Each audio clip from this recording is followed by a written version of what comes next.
भाई सिल्वर एवढा क्रॅश झाला, आता सांग सिल्वर मध्ये कसं इन्व्हेस्टमेंट करायचं. बघा पूर्ण सांगतो 5 पॉईंट मध्ये शेवटपर्यंत. सिल्वर मध्ये इन्व्हेस्टमेंट करण्यासाठी सर्वात बेस्ट तरीका आहे ईटीएफ. कारण यामध्ये ना मेकिंग चार्जेस लागत ना स्टोरेजचं झंझट. तर भाई कोणत्या अशा गोष्टी आहे जे आपल्याला ईटीएफ घेण्या अगोदर बघावे लागते. तर बघा 5 गोष्टी सांगतो. सर्वात आधी असेट अंडर मॅनेजमेंट. जेवढा असेट अंडर मॅनेजमेंट जास्त तेवढी तुम्हाला लिक्विडिटी जास्त, म्हणजे तुम्ही इझिली बाय आणि सेल करू शकता. Second is expense ratio. Ideally 0.5% पर्यंतच हसायला पाहिजे. जर जास्त असेल तर तुमची रिटर्न जी आहे ते फीज मध्ये चाललं जायचं. तिसरा आहे ईटीएफचा ट्रॅकिंग एरर.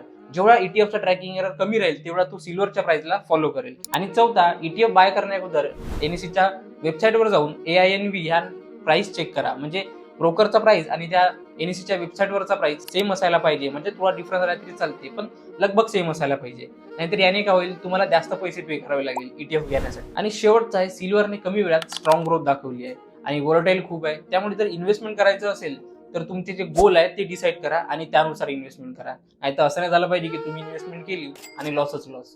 बाकी तुम्ही बघत राहा आणि शिकत राहा कॉमर्सचं स्मार्ट नॉलेज.